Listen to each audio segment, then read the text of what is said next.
El Ministerio Internacional Nueva Vida en Cristo presenta Momentos de Reflexión, un mensaje para su vida diaria, con el pastor Misael Ocampo Rivera. Bienvenidos.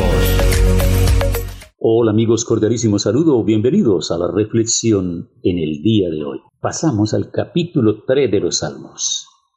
Oración matutina de confianza en Dios. Y este Salmo, capítulo 3, entremezcla el lamento con la confianza. En su extenso alcance llega a ser un modelo de alabanza, de paz y de oración en medio de las presiones. Al ir desarrollándose a través de tres fenómenos históricos interrelacionados, David comparte su secreto teológico de su certidumbre frente a la adversidad. Primero, el aprieto del salmista, capítulo 3, versículo 1 y 2. Segundo, la paz del salmista, versículos 3 al 6. Y tercero, la oración del salmista, versículos 7 y el 8. El título primero de los 70 y los 3 salmos atribuidos a David por el encabezamiento es una explicación adicional relacionada con la ocasión con el episodio de Absalón que se registra en 2 de Samuel, capítulos 15 al 18, aunque muchas de sus características sean más descriptivas de la persecución en general. Entonces él empieza diciendo: «Oh Jehová, cuánto se han multiplicado mis adversarios. Muchos son los que se levantan contra mí, muchos son los que dicen de mí, no hay para él salvación en Dios». ¿Saben una cosa, amigos? Esto es increíble, casi imperdonable. David, el hombre conforme al corazón de Dios, el hombre que Dios escoge de allá detrás del redil de las ovejas de su padre, el menor de 8 hermanos, el cual su padre ni siquiera lo tenía en cuenta cuando llegó el profeta a ungir a uno de sus hijos para ser el reemplazo del rey. Su padre nunca pensó en él. Es más, después de que el profeta Samuel revisó a cada uno de los 7 hermanos mayores y quería ungir a uno y a otro, y el Señor le decía que ese no era, que ese no era y que ese no era. Finalizada los 7 primeros, el padre como que perdió la intención ya y el ánimo y la fe, y luego le ordenó a su esposa que sirviera mejor la comida. Pero el profeta hizo una pregunta: ¿y esos son todos sus hijos? Dijo: no, queda todavía el menor, pero él está por allá con las ovejas en el campo. Y dijo: no nos sentaremos, dijo el profeta, no nos sentaremos a la mesa hasta que él no llegue. Cuando fueron corriendo y lo llamaron, llega el pequeño David, frágil David, porque cuando se compara la corpulencia de él con la de sus hermanos mayores, nada que ver, su apariencia y todo lo demás, era un chico todavía. Sus hermanos ya eran hombres mayores, grandes, cuerpos desarrollados, musculosos, buena presencia. Pero el Señor dijo: este es, porque Jehová no mira lo que mira el hombre mira la apariencia, Dios mira el corazón. Y cuando digo yo que es increíble y que es imperdonable, es porque un hombre en esa condición, que desde jovencito tenía un temor y una devoción y una adoración a Dios, y luego cuando él asume como rey y sus hijos, algunos de sus hijos se rebelan contra él, quieren enfrentarlo y quieren arrebatarle el reino. Es una cosa interesante, ¿no es cierto?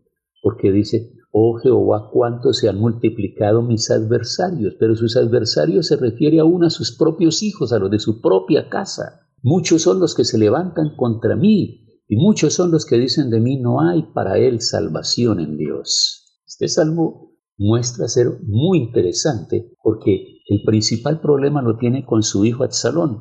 Absalón es un muchacho supremamente atractivo, hermoso, tiene una cabellera finísima, elegante, muy lindo, era un hombre extraordinariamente hermoso, pero con una estrategia diabólica, porque se sentaba a un lado del palacio y cuando venían a su padre para traerle las querellas y las dificultades, él los llamaba y los atraía a las personas y le decía cosas para ganar la voluntad de ellos, con el ánimo de retirarlos del lado de su padre, al punto que cuando David se da cuenta que su hijo está aspirando al trono y que ya hay manifestaciones de mucho interés a su favor, entonces él entra en una condición de angustia, porque increíblemente David, habiendo sido un hombre de guerra cuando joven, ahora ya ha entrado en años y posicionado en el trono, contra su propia gente, él no quiere levantar espada.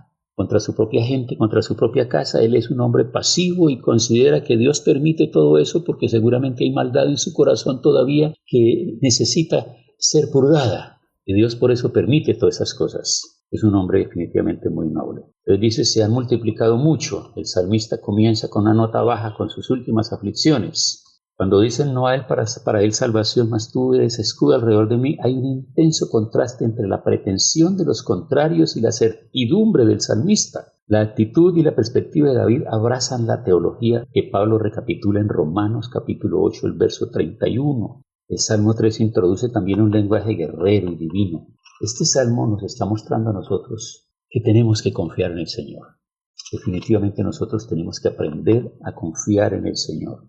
Porque si no confiamos en Él, ¿quién más nos puede ayudar a nosotros? Nadie más podría ayudarnos a nosotros tan desinteresadamente como el Señor. Si el Señor te llamó y te colocó en el lugar donde tú estás, Él peleará por ti. Él te ayudará a salir adelante. Si el Señor te dio ese hogar, tú hiciste ese hogar, te casaste con ese hombre, te casaste con esa mujer, y esa era la voluntad de Dios, Él peleará por ti. Pero si tú te casaste en desobediencia a la palabra de Dios, tú tendrás que pelear y pedir misericordia del Señor para que Él te ayude, porque cruzaste la línea, porque desobedeciste la palabra, porque entraste en rebeldía y en desobediencia, y ese pecado es lo que Dios más aborrece, la desobediencia. A veces hay personas que no escuchan consejo.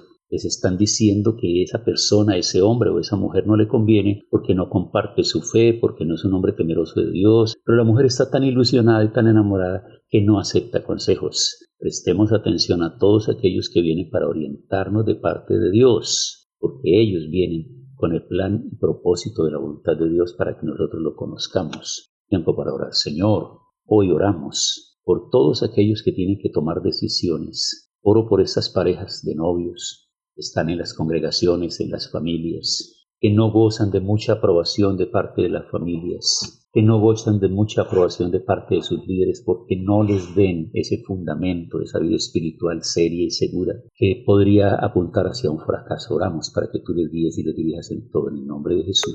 Amén. Hemos disfrutado de un gran momento de reflexión con el pastor Misael Ocampo Rivera. Un mensaje lleno de amor, esperanza y felicidad para tu vida. Los invitamos a compartir este mensaje con sus amistades y en sus redes sociales. Búsquenos en YouTube y Facebook como Ministerio Internacional Nueva Vida en Cristo y en Instagram como @MinInternacional Nueva Vida. Momentos de reflexión.